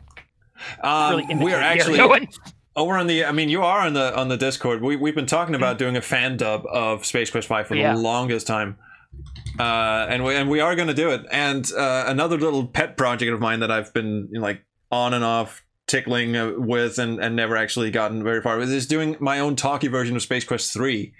Just me voicing all the characters just for the fucking shits and giggles of it. Because with the Scum VMX, we can now do that sort of thing. Just no programming necessary, because for the longest time we were trying to reverse engineer Space Quest 5 and take it out of the SCI version it's in and put it in a different SCI version that supports speech, because Space Quest 5's SCI out of the box doesn't support speech, so you would have to strip it out, put it in a new SCI version. And we were just bashing our heads against walls trying to make that happen, and along comes Scum VMX that can just fucking do this thing, and do it. It's beautiful. It's so beautiful, and he even writes a utility that just says, "Okay, just throw the script lines in here, and here's a little utility that lets you record the voices, strip the front and back, silence off the front and back of it, and it'll output a WAV file that Scum VMX will pick up and play whenever that message appears. It's just fucking magic." Distracting him, Lucy Phonic. That's what's going on. You're only up to SQ2. You must be having fun. Yeah, I'm not the fastest player. I'm probably going to pick up because Space Quest 2 also runs really slowly on the Apple IIGS, at least in this emulator. It won't run any faster. This is max speed. It won't run any faster than this. Dan asks if I will be Roger Wilco or Gary Owens in 5. I don't think I'd make a very good Roger Wilco. Not even sure I'd make a very good narrator, to be honest. You got to be really careful with Wilco. I mean, yeah. Zeke, the guy who did Roger for the Space Quest 2 remake, most everyone involved thought he did a pretty good job, but a lot of the fans did not enjoy it. So you got to be really careful with Roger. Yeah, Roger seems like a character that's just hard to find exactly what he would sound like. He's you got to find the balance, but he's also got to be likable. I have an idea because I'm doing the whole Space Quest 1 the movie thing with the new soundtrack. I do have a guy in mind for playing Roger that I think would do a really good job. I want to see if. But again, yeah, it's a contentious. I don't actually think that any of the I don't think that 4 and 6 actually got him right. 4. I think they both went too wrong in different directions. Like you go find something in the middle of 4 and 6 that might work. Who voiced Roger in SQ4? That would be a guy named Jeff Bender, who was I think it was like the cousin of Mark Siebert, or some tangentially family relation to Mark Siebert, and was a quote unquote struggling actor, is what is what people would say. He wanted to break into acting, so they cast him as Roger in Space Quest 4. I don't think he quite knew what he was doing. Certainly, some of the lines he's reading there don't quite seem right. And then the dude in 6 is named William Hall. Who is a professional voice actor, but again, maybe it's just the lines that he were given, because Roger really does. Roger's really like adversarial and confrontational in 6, we'll get there. Even some of the other acting in 6, I am inclined to think a fair bit of that is direction more than acting. Yeah. Because there's issues with almost everyone in 6 as a voice. Lucy asked, did I get Roger pregnant? No, and I'm not going to, because it's going to take for fucking ever to go back and replay that bit of the game, so I'm not gonna... Oh, you little shit. This is what I was saying. If we were going to have /fic, it should be Roger Alien /fic for Space Quest 2. I actually think Isaac's normal voice is pretty good for Roger, but then someone told him to act a little more dorky, and then for the Space Quest 2 remake. Yeah. And I think that was the wrong choice. But if he would have just stuck to his first audition, I think that would have been perfect. Of course, everything was done. It was too late to change it, and who would want to go back and do all that monumental work? Also, he did all the narrator voices as well, and I didn't particularly care for his narrator voice to the point where... Fair bit of the music too. Yeah, but Isaac is a super nice guy, and he graciously let me use music when I did my Space Quest 2 playthrough. Brandon, Mulvale, and Isaac. All three let me use the music that they did for Space Quest 2 VGA in my playthrough. So thanks, guys. He's super nice. But the funny story is how I met Steven Alexander of Infamous Quests is that I wrote I don't know, it wasn't even a review. It was on Google Plus of all pages. Oh yeah, that was a thing. And I wrote a little thing about how I really enjoyed the remake, but I just wish the narrator would shut up. And... And I didn't know Isaac at the time. I didn't know Steve at the time. And Steve actually replied and said, if you can do a better job, I'll recompile the game with your voice in it. And then he sent over the script. And it was massive. There's so many repeated lines in the script. And the thing is, in AGS, there's an option when you bounce a voice script. There's an automatic bounce script in the thing. There's an option that says duplicate lines, assign the same voice file to duplicate lines. They did not do that.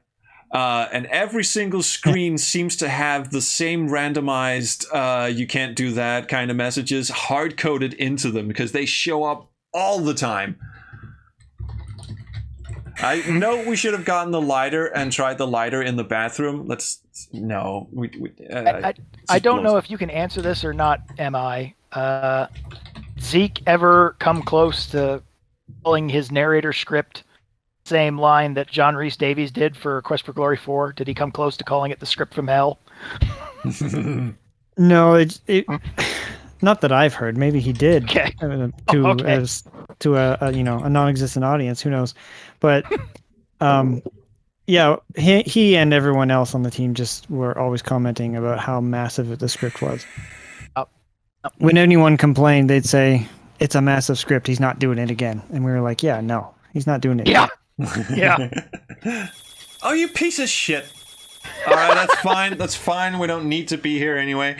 It's just that if I don't, I have to go to that elevator because the next level is the prison bit, and God, he's slow too. Come on, you little shit. There you are. I have to go in here. Like the addition of the radio music they gave the Washbot in the remake. that seemed appropriate. I love it. Thank you. That was you, right, Brandon? Yeah. Except in the remake, it was supposed to only play when he's actually moving around, and then when he goes and stops, it's supposed to shut off. But towards the end, we were just trying to rush it out the door, and so a lot of music just kind of plays in certain rooms, and it doesn't really serve the function. Oh, that is rough. Oh, that is brutal. That is not kosher. Oh, you piece of shit. Timing. Jeez. You can stand inside the elevator and wait till he passes. I could. The elevator's all the way on the other side. Oh, too bad. You seem to be making relatively good progress. Fuck you. I don't know how it just pokes at you. Hang on. No, I'm not saying that just because you're in the room. I did think that was a lovely touch. Oh, I accidentally saved on the wrong disc, but Oh, no. Avert your eyes. Wrong save game. Absolutely wrong save game. Avert my eyes. Were we supposed to see something? We weren't. Did you see anything? Am I? No one saw anything. Jabbers? I don't have eyes. I'm sorry. What? What? because as we all know, everyone who's watching this have never seen the game. It's no spoilers. Can I Wait, are you streaming right now? Is this live? No. Why do I feel like that's a mistake to answer that question? Look, the timer the follow script or whatever the fuck it is borked. Every time I enter the screen, it's fascinating. It knows that it's supposed to come in. Oh. This is basically the same deal as the sequel Policeman in 4. It knows how things are supposed to trigger, but it's not actually tracking. Shit, Brandon, I owe you an apology. Of course, there's a closet here, not the elevator, but there's a closet here I can stand in. Yeah, there you go. Piss off, you little shit. There you go. Because I need to be on the other side, because when I go down to the floor below, the kissy monster is on the right-hand side. He didn't even touch the edge of the screen. He just disappeared, like 10 feet away from the... Is that... I don't think it does that in the PC version. Oh, is that endemic to the Apple? No, it does that in everywhere. There's no... objects can't sort of disappear off the side of the screen. They can't... Would you fucking... Yeah, like it wouldn't... Oh, you little... That's an incredible trick. No, but I mean, like... The floors must be spotless. You don't understand. Damn it. This is... No, they don't actually slide off screen, but, like, he didn't even touch the edge of the screen. He was like 2 feet away when he disappeared. So wrong. Everyone says, "Oh yeah, the floors must be spotless. Can they come and clean my house?" Epic Potato says, "For everyone complaining about the screen, remember at least it's not the Apple II version." And he would know because he sat through the Apple II version. I have a video coming up about this. I'm going to redo my Space Quest on Other Systems video.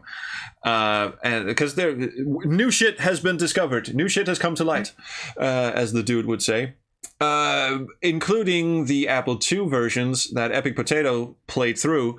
They are so slow and so abysmal that a game that should take you like roughly 20 to 30 minutes to speedrun, I say because I just spent an hour doing it, but it should take you like 20 or 30 minutes. Took him over 4 hours. Because it takes upwards of 30 seconds to a minute to load a new screen. The walk speed is disastrously slow, and even slower if other objects or characters are on screen. And it can't play sound and move stuff around the screen at the same time. So every time it plays a sound effect, the whole game freezes, and the bands in the Oasis bar are completely silent. They just stand on stage and do nothing. What version is that? That's the Apple II version. That's very similar to the Tandy color computer version. Although there is no color computer version of Space Quest, but if there were, it would be the same. Actually, fans have ported it to the color computer with the available games that there are for it, like for King's Quest 3 and Legion's Legacy 1, and it'll work in an emulator. I wonder if it would work on an actual one if you could get the file on a disc. I have no idea what you're talking about, but it sounds hilarious. Oh god. I mean, just we were talking about this earlier. Dark Soul on my Discord ran Space Quest 2 in... See, I got this wrong. I can't remember what the actual right one is. I said a Unix terminal that converted it to ASCII. It wasn't that, but he did somehow get Space Quest 2 to run in ASCII mode, which is just as awful as it sounds. I think it was a plugin for ScumVM LibCaca. Oh yeah, right. That's it. Yeah, exactly. And it looks absolutely disgusting. You know what we're gonna do? We're gonna go say hi to the kissy monster because I just want to. Like that door. Want to see that door sound effect. Nice. We're gonna go say hi. I've said that throughout. I've said that throughout all the 2GS games. I love the door sound effects. You know, you gotta appreciate a good door sound. And I think that's why I reacted so violently to the shuttle ripping off the Star Trek sound effect for the transporter levers, because they are obviously not ripping off the Star Trek door sound effect, doing their own work there, and then they ripped off the transporter levers so blatantly. Well, Space Quest 5 also ripped off Star Trek for their doors, and they have that lovely shoo kind of sound. All right, check this out. You don't even have Space to. Frenched. There was an actual sound effect of him going over and over again. So we're gonna have to do that again then. Sorry. Because someone couldn't keep their trap shut. Sorry. All about the timing. Can we say hi to Huggy Monster? Oh, yeah. Yes. Legendary Stream. Space Quest is one of the all-time greatest game series ever made, says John don't give a fuck. Okay. Whatever you say, John don't give a fuck. But yeah, you're quite right. I like how they say it's an unspeakable horror, and you can already kind of tell what it is. Yeah. All right, guys, I'm off for good this time. Have fun. Bye. Bye, Brandon. Later. Thanks for checking in. Okay. Check this out. 4. I count 4 smooches. Mm-hmm. That's how long alien sex aboard Vohaul's asteroid takes. Apparently. Yep. Oh, apparently. All right, let's actually finish the game. Oh. Asteroid. All right, off we scoot. The last bit of this game is a lot of shoe leather. Like, you just walk from one end to the other, especially the end with the Maromatic, and you have to run away from that. You just basically want to walk from one end of the asteroid to the other, and then back again. I remember being in Infamous Adventures forum and them discussing how they were going to make changes to this section because they just felt it was too tedious. Oh, bye, Potato. Thanks for checking in. Sorry for mistaking you for the other guy. I like what Infamous did with. Sorry, just gonna move stuff around. There you go. I like what they did with the ape quarters and stuff. And they gave it a bit of personality, and they gave the bottom the jail floor. They gave it some personality, but there's still a lot of walking. You can't really really get rid of it without making the whole thing different, though. So. Better to fill it in with something interesting, at least, I think, was how they've thought about it. Yeah. I don't know a huge amount of the discussions that were going on. I was basically just there as a tester. I'm in the testing dungeon. If anybody finds the developer room, I'm the dude under the trapdoor saying, I've finished testing. Can I come out now? Oh, is that you? Nice. It's me. I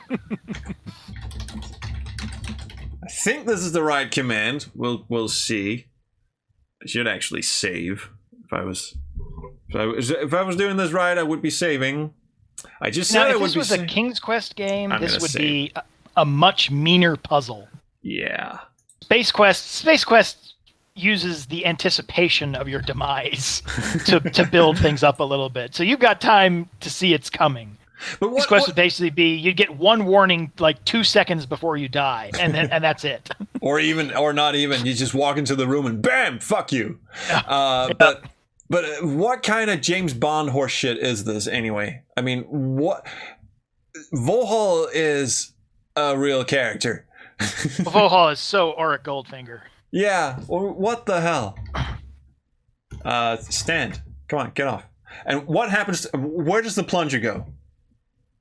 It just disappears into thin air before, and I never noticed this before. It disappears into thin air before the door retracts. There's just the amazing disappearing plunger. Okay, drop basket. Fuck. You don't have janitors that just know how to do that? Oh, look at him walk up the stairs. It's so That's slow. why he's a janitor second class. If you're only a janitor third class, you can't make plungers disappear. Where the hell did I miss the fucking basket? So, is there a level with 2 janitorial storage closets on it? Trying to remember. I forget. Got the toilet paper from the bathroom, and then you got the lighter from one closet which is where the coveralls are. Yeah, I got the glass cutter too. Was there something in the closet where you hid from the floor scrubber? Yeah, that was where the basket was. That was. Oh, fuck! I'll have to check. And he's just because I seem to remember it's visible in one of the closets. Like you can see the trash basket. No, I don't think you can. I think you have to look at every Okay. every They're closet. all black voids then? They're Okay. all black voids. But now that you mention it, the one I hit from the floor scrubber. No, I'm pretty sure I did. Pretty sure I checked that one. There must be a level that has 2 closets on it. Yay for me. All right, let's check this one. This is gonna be like 4 a.m. by the time I get to Space Quest 6, isn't it? It's quite dark in here. Yeah, I searched this one.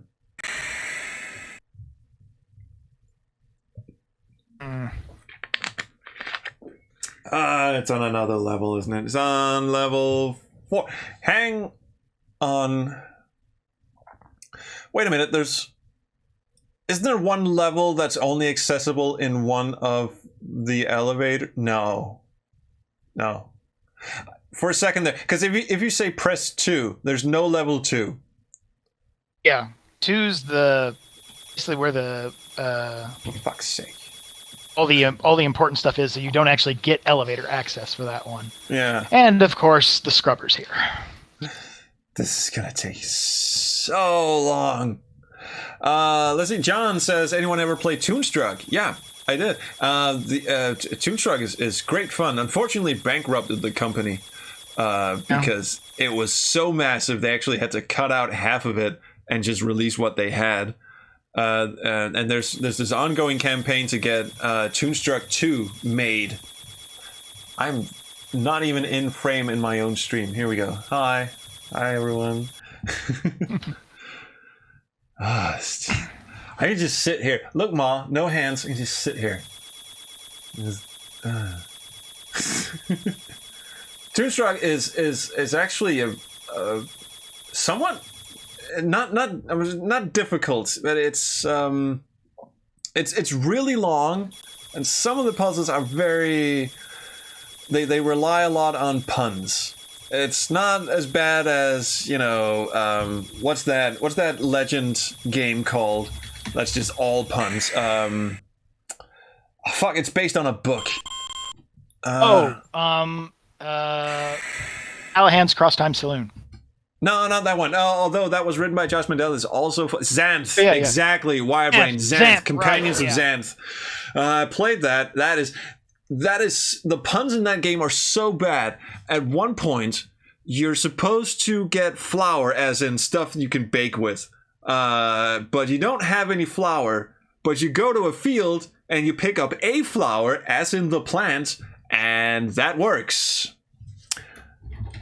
Yeah. Grandia was not Legend, and it wasn't that bad on puns, Adam. It's quite dark in here.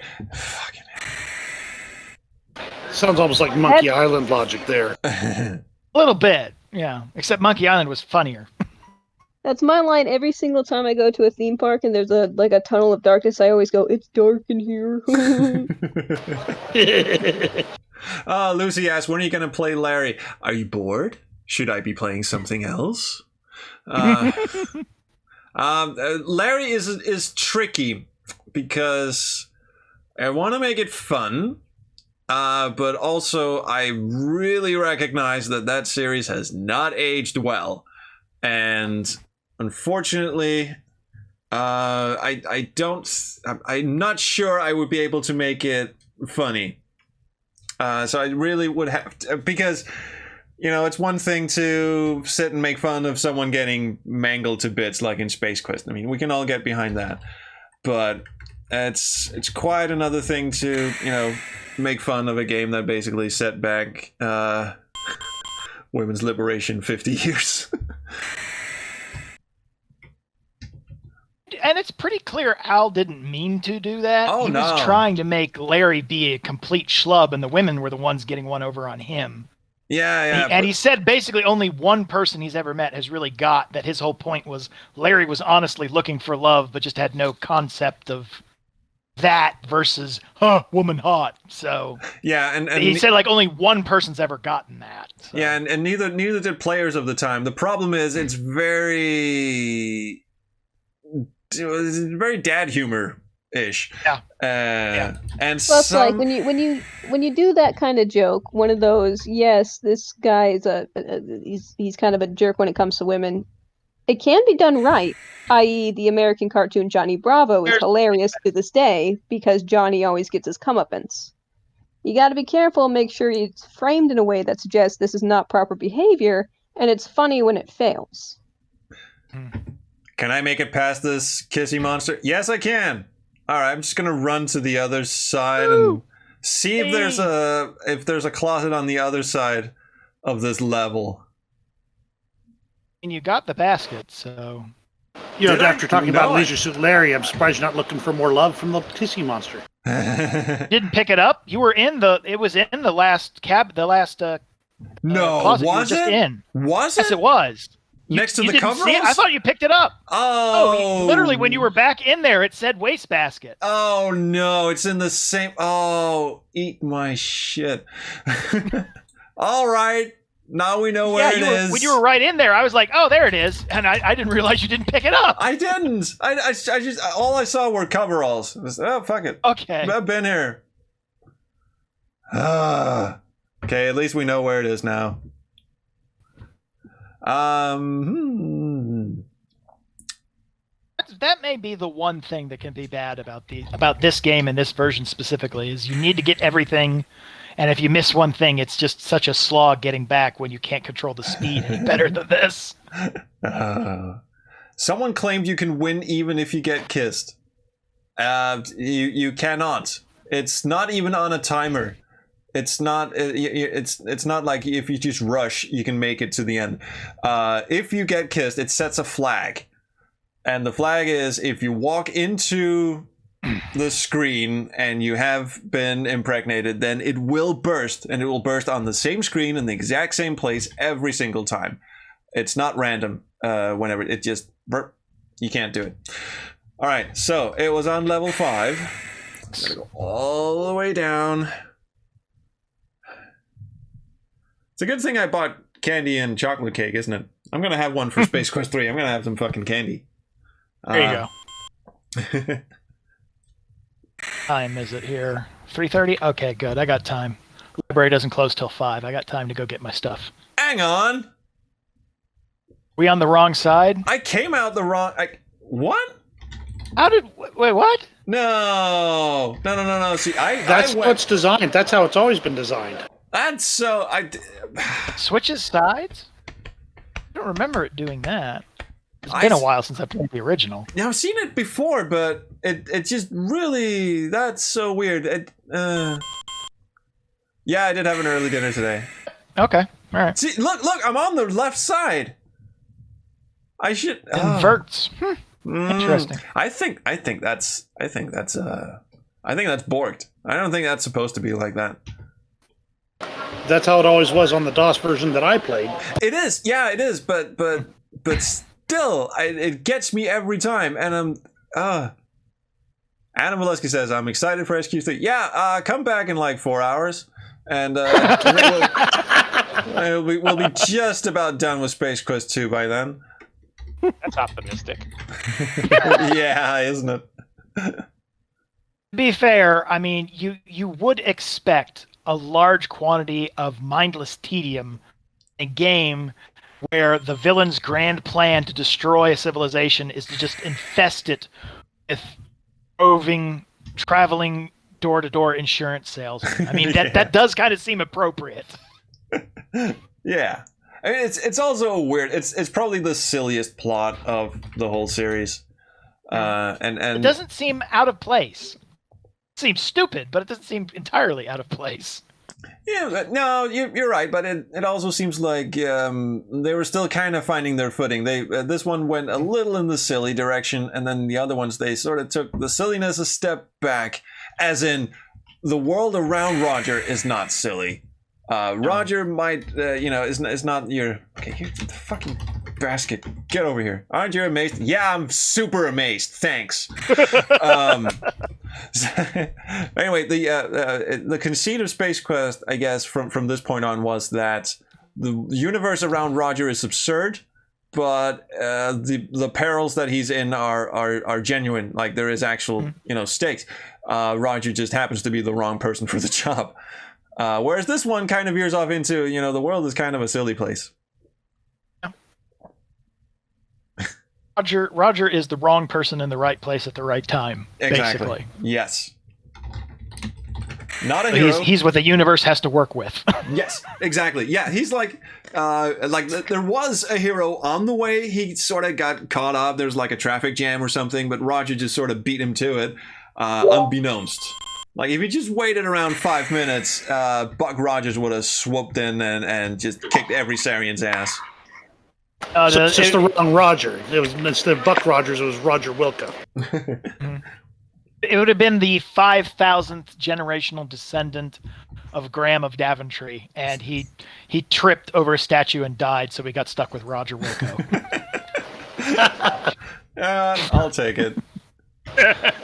All right, drop basket. There's no. Oh, fucking put toilet paper in basket. Pedantic little shit. No, don't waste the toilet paper. I am Not wasting. everyone's vaccinated yet. We still need to hoard. Burn paper. No! Burn, you No! shit! So Art is is aged very badly. Wanton destruction of toilet paper. That's just wrong. Oh god. Oh, you wouldn't. We've been trading this like a flu thing back and forth in our little family here for what feels like months and months. So we've been using so much toilet paper, for blowing our noses. And there's just like little clumps of toilet paper everywhere, and to the point where my kid has started enjoying the sensation of pulling toilet paper from the roll and just sort of throwing it around in the air. Yeah, he's doing the cat thing. He's doing the cat thing. But then again, I wasn't helping. I started putting it on his head just to see if he would notice. And he did, and now he enjoys it. Now, whenever he gets a sheet of toilet paper, he puts it on his head and looks at me and goes, "Look, Daddy." Music created a monster. Yeah. You've created a monster. He's a cute little monster. Ooh. Laser sound effect is kind of cool. Yeah.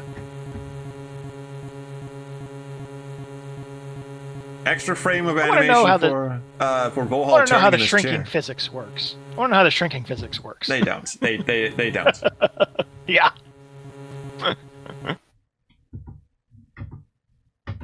Manamana.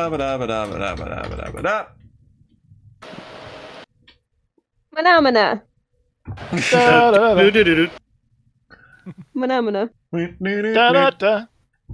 Okay, we're done. We're just getting started. And then he tells Gwydion to fuck off. Yeah.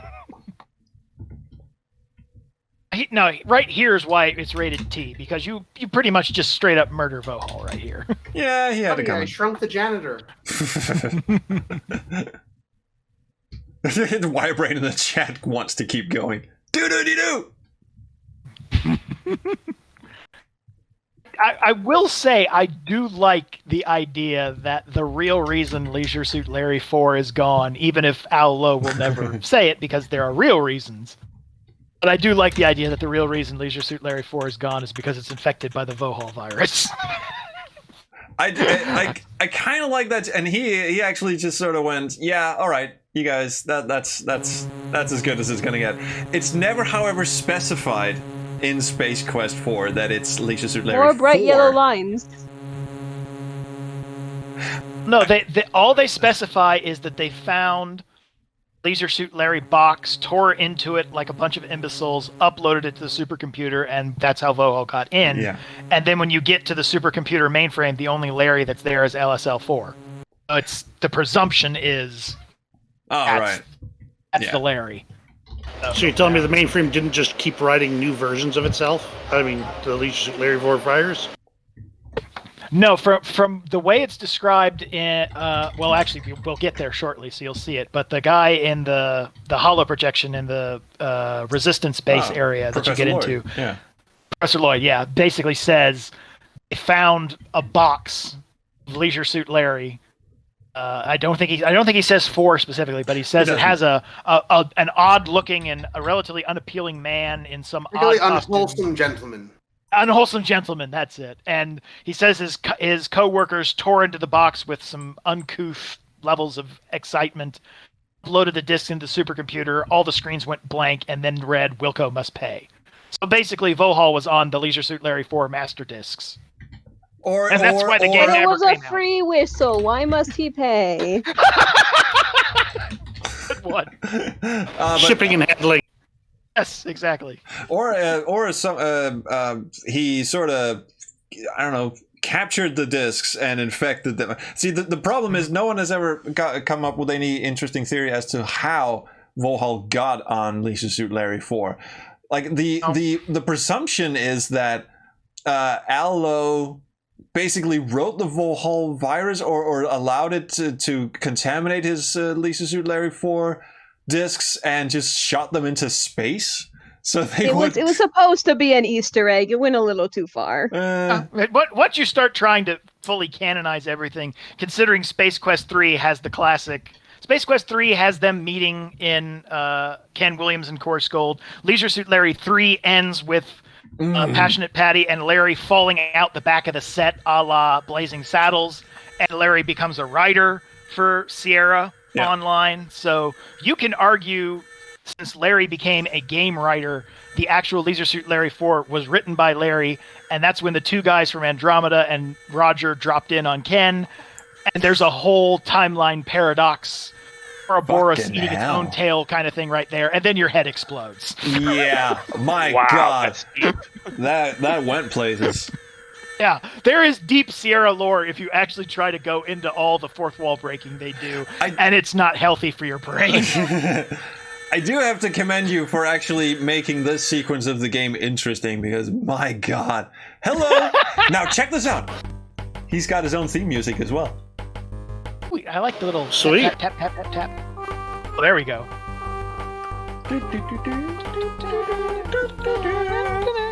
Is that minor? Yeah. I'm gonna have to try and play that, because I think that's minor key version of the Space Quest theme, modulated and shifted in a few spots.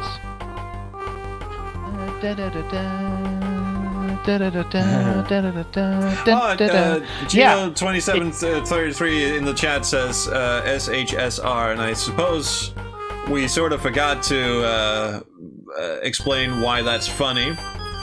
But I think we all know why that's funny, or at least it was funny when we were 13. Oh yeah, that's very much a I'm miniature 26. That's hilarious. Oh, you still? That's very much a miniature Ed 209. That was one of the ones I actually didn't get when I was 13. It wasn't until I was an adult and somebody was like, "Oh yeah, that's this," from one of the websites. It was like, "Oh, ha ha ha! Oh, that's way too late." Macabre says this robot thingy is reminiscent of the one from RoboCop. No shit. That is very much a miniature Ed 209. That is exactly and it's a pity you can't make it fall down the stairs, though. That would be appropriate. But I don't know if that's intentional, but I think the point of it is he won't follow you out here because there are stairs. I'm not sure.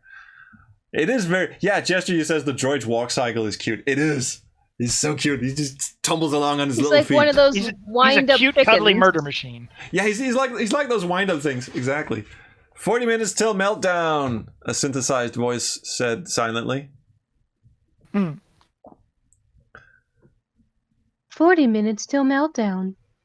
Oh, that is good. Oh, thank you. That was perfect. That was pitch perfect. Yep. Oh, I used to do that to mess with my friends. I used to be like, Windows has experienced a fatal error. Please log in again. Oh, that is... You could be like the fucking enterprise computer. Yeah, that's what I was saying. Maybe you should call up the people behind Discovery and be like, look, I know Majel Barrett can never truly be replaced, but you need a new computer voice. I'm just saying. Yeah. Well, they did do a complete phonetic recording of Majel Barrett before she died. Yeah, I know. They did mention they did that, and I'm like, I hope that's enough. I hope they release it properly, because I really want to redo the Google Assistant to be her voice. Wonder if they did the same with Leonard Nimoy, because they had him be the Excelsior computer in Star Trek 3. Oh, that's I doubt right. it. I'd forgotten that. But yeah, I don't think they did. I doubt it. You know what's really annoying is they're probably just going to use, all that data they have of Major Barrett. They're probably just going to use it to, put into a GPS or something. Turn right at the next intersection. She's the new Siri. I want that. I'd love that, but I want the files raw so that I can do it. There is only one true GPS system that can ever truly be appreciated, and that is, of course, the fact that fans actually paid to get Brian Blessed to voice their GPS. I mean, seriously, there can't be anything better than Brian Blessed telling you, "Turn right, you ruffian!" I can think of one, but that's actually a pleasant one. I would love Patrick Stewart as the voice of my GPS. That would be good too. I said this in the chat earlier, but it's Sir Patrick Stewart. Yes, yes, you're right. It is. My apologies. Yes, not that matters at all. But I know it's a running joke in my family. I mean, if you say Patrick Stewart, you instantly are corrected. Captain Jack Sparrow. Don't quite like the emergency alarm here. That seems a bit much to me. Then again, if you have like, why did I type climb again? If you only have like 2 minutes left to live, you would be alerted. You want to be alerted to the fact, don't you? I mean, true. Okay, climb in, spell right. God damn it, climb in chamber. You know, it sounds sort of like a car alarm when the car's battery is running down. Yeah. For some reason, this reminds me of the car alarm sound in RoboCop 2. That little commercial bit where it electrocutes the car thief. By the way, this ending music is different than the intro. Look, got a little Star Trek-y kind of. That's Star Trek 4 right there. Yeah. Yeah. Oh yeah. That's blatant.